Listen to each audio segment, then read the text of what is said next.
ஒன்றரை ஆழாக்கு சாதம் ஒரு ஸ்டவ்வில் வச்சாச்சு. இன்னொரு ஸ்டவ்வில் குக்கரில் மொச்சக்கட்டை வேக வச்சிடலான்னு வச்சுருக்கேன். 5 முட்டை வச்சு வேக வைக்கலாம் அப்படின்னு ஸ்டவ்வில் தண்ணி வச்சுட்டு 5 முட்டை போட்டுக்கிறேன்.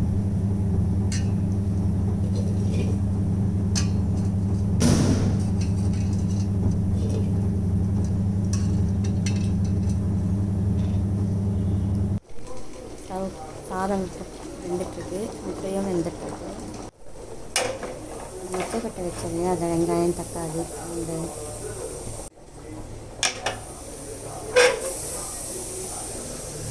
அதெல்லாம் வச்சு ஸ்டவ்வில் வச்சுட்டு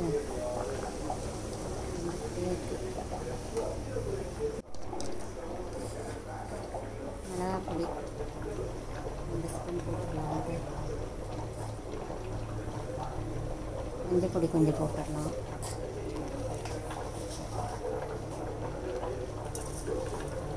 சோம்புத்தூள் போட்டிருக்கேன்.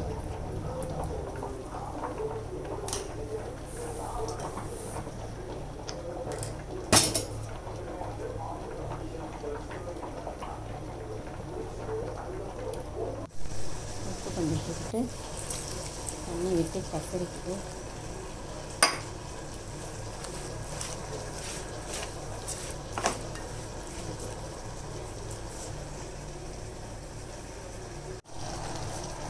வந்து முடிகிற ஸ்டேஜில் இருக்குது. இது குக்கர் மூடி போட்டு விசில் போட்டு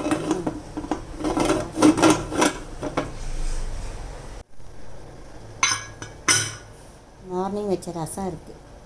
இந்த ரசத்துக்கு தான் இது பண்ணுறேன். குக்கரில் வெந்துக்கிட்டே இருக்கும்போது கடாயில் எண்ணெய் ஊற்றிட்டு தேங்காய் எண்ணெய், மோஸ்ட்லி நான் தேங்காய் எண்ணெய் யூஸ் பண்ணுவேன். இந்த வறுக்கிறதுக்கு பொரியலுக்கு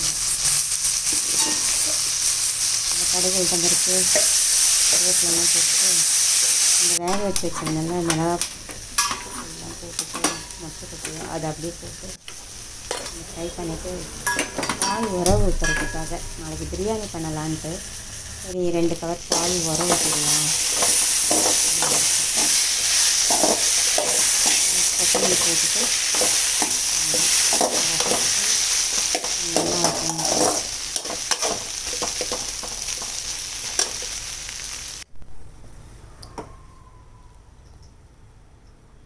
சாதம் போட்டுட்டு தட்டில் ஃப்ரீயாக கொடுத்துடலாம்.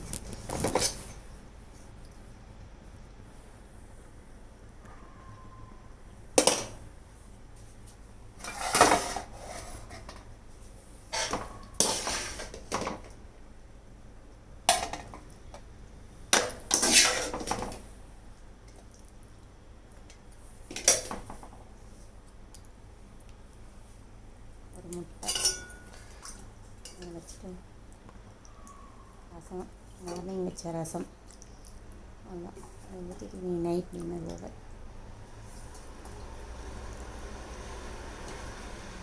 மழை வேறு லைட்டாக வருதா, அதுக்கு நல்லா ரசம் சாதம் மொச்சக்கொட்டை ஃப்ரை நல்லாயிருக்கும்.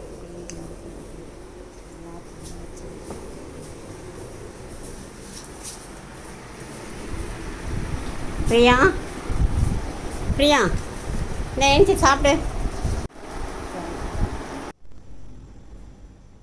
பாலும் முட்டையும் வச்சுட்டு சாதம் வச்சா அந்த